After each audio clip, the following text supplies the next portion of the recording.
E aí galera do Vestibular em Cena, tudo bem? Pois é, por essa vocês não esperavam, né?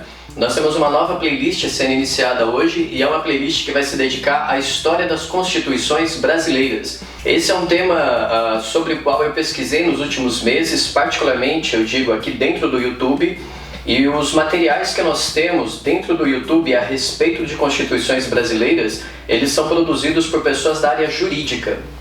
O que isso quer dizer? Essa abordagem provoca uma leitura um pouco diferente, né, para dizer o mínimo, quer dizer, bastante diferente das leituras que nós costumamos fazer para os vestibulares. Então, como sempre, o nosso enfoque aqui vai ser traçar um contexto histórico de cada uma dessas constituições. Sim, foram 7 constituições, mais uma emenda constitucional, né, uma alteração constitucional. E além desse contexto histórico, a gente vai tratar do perfil social e político de cada uma dessas constituições, sempre na medida do possível vinculando com uma questão de vestibular, seja FUVEST, Unicamp, Unesp e claro, né, o Enem, tá legal? Porque daí dessa maneira vocês, como de costume aqui no canal, vocês conseguem entender como é que cada um desses vestibulares tem um perfil social e político diferente, né, tem uma abordagem diferente, uma ideologia diferente, e faz uma leitura também, cada um à sua moda, dessas constituições. Fiquem tranquilos e tranquilas porque pode ser que soe, né, como muita informação, mas nós vamos deixar todas as nossas bibliografias e indicações de leitura também aqui na descrição dos vídeos, tá certo? Então vamos lá, Constituição de 1824, e como a gente sempre diz, bora pegar papel e caneta pra gente estudar.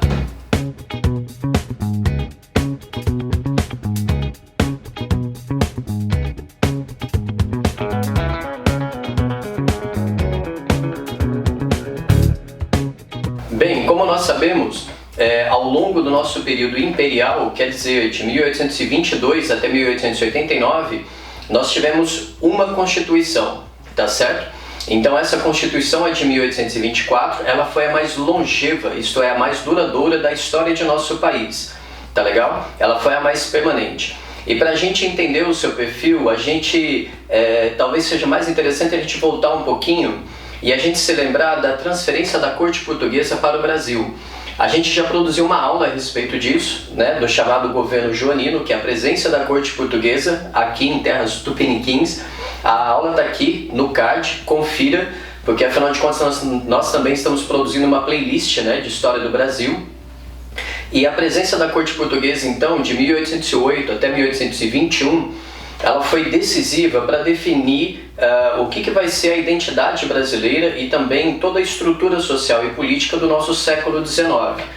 É importante levar em consideração que quando a família real chega aqui em 1808, toda a corte portuguesa é junto transferida para cá, o Brasil é elevado a Reino Unido de Portugal e a nossa independência de 1822, ela foi feita de maneira autoritária e verticalizada, isto é, ela foi feita pelas nossas elites luso-brasileiras de cima para baixo, como a gente costuma dizer. Dessa maneira, o resultado que nós tivemos foi que o Brasil, como se diz entre os historiadores, foi uma ilha monárquica cercada de repúblicas por todos os lados. Lembre-se sempre que aqui ao longo da nossa vizinhança, em toda a América Latina, nós tivemos um processo de independência radicalmente diferente, né? Promovido por ideais liberais, contando com apoio de setores populares e também burgueses, e esse processo de emancipação latino-americana, melhor dizendo, dentro da América Hispânica, fez com que nós tivéssemos a fragmentação territorial e o surgimento de diferentes repúblicas, tá certo? Então a monarquia mais longeva foi a do Brasil, ao longo de todo o século XIX.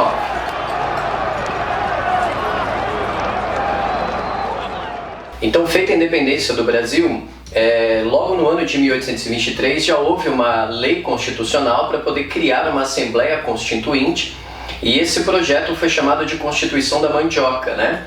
Porque o seu teor liberal defendia a implantação dos 3 poderes, aqueles teorizados por Montesquieu no espírito das leis, o executivo, o legislativo e o judiciário.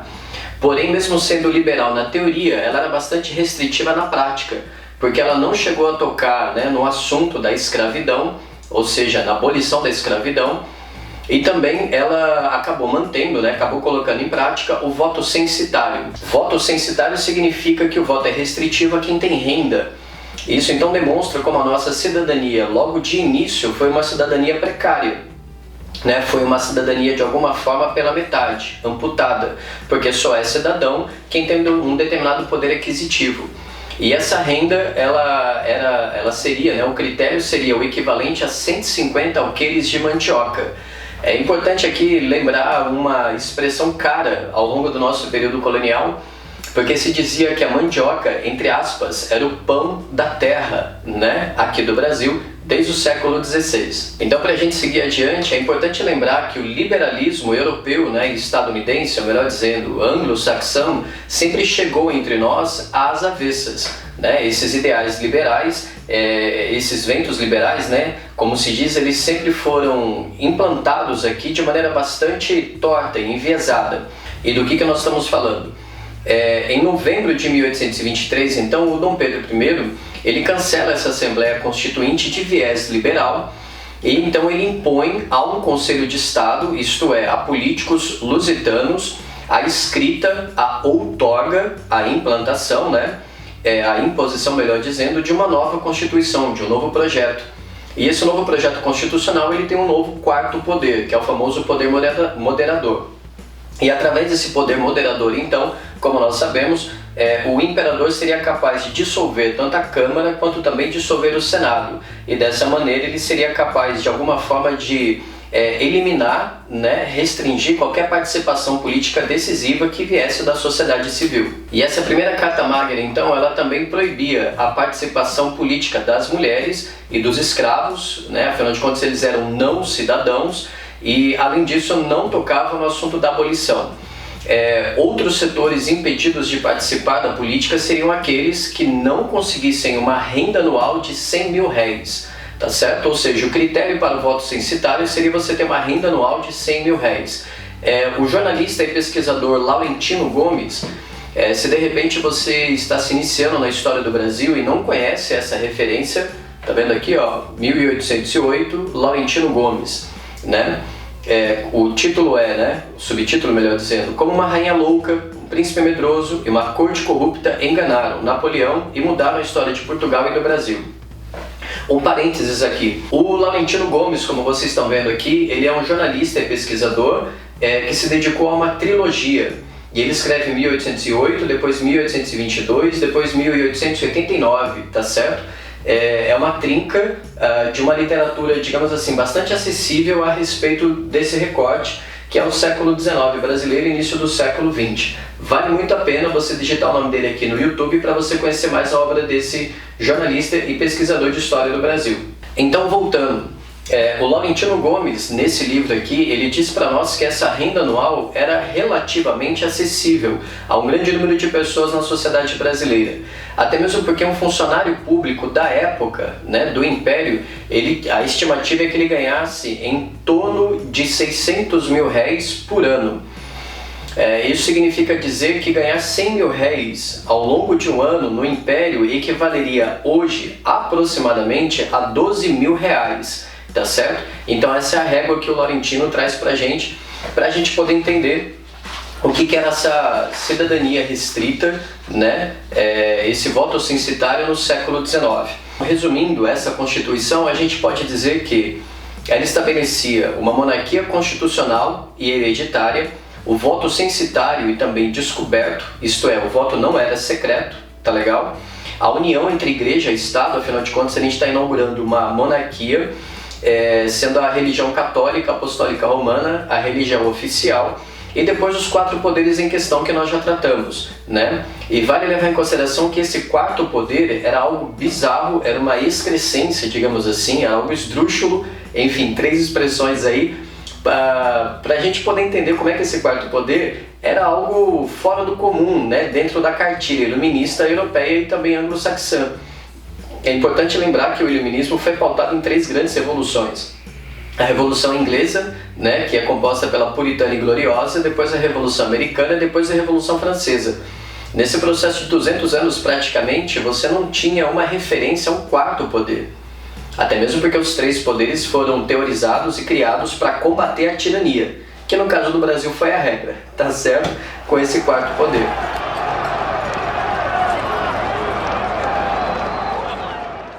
para a gente poder encerrar então, vale a pena a gente chamar o Enem, né, esse grande vestibular que ele é hoje, para a gente poder entender como é que ele trata desse tema aqui entre nós. Vamos lá? Eu vou ler a questão enquanto vocês acompanham a leitura aqui com o texto. Saca só.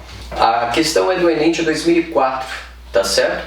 A Constituição de 1824, no seu artigo 98, diz: o poder moderador é a chave de toda organização política e é delegado privativamente ao imperador, para que incessantemente vele sobre a manutenção da independência, equilíbrio e harmonia dos demais poderes políticos, dissolvendo a Câmara dos Deputados nos casos em que o exigir a salvação do Estado. E depois o Frei Caneca, que foi o líder da Confederação do Equador, ele diz para nós: olha, o poder moderador da nova invenção maquiavélica, ele faz referência ao realismo político de Maquiavel, é a chave mestra da opressão da nação brasileira, e o garrote, né, o chicote, digamos assim, né, um instrumento de tortura mais forte da liberdade dos povos.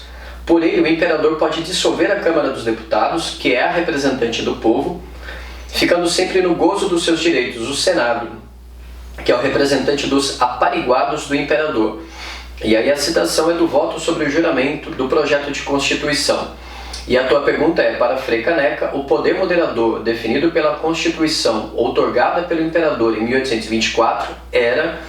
A tua alternativa é aquela que aponta, né, a letra C, o poder moderador como arbitrário, porque afinal de contas, através dele, o imperador seria o juiz, né, das duas câmaras, tanto da alta quanto da baixa, isto é, do Senado quanto também do Congresso. Tá legal? Bom, dessa maneira então a gente encerra aqui, deixando claro que essa Constituição é de 1824, ela foi cervical, foi decisiva para a manutenção dessa estabilidade política do Brasil ao longo do século XIX.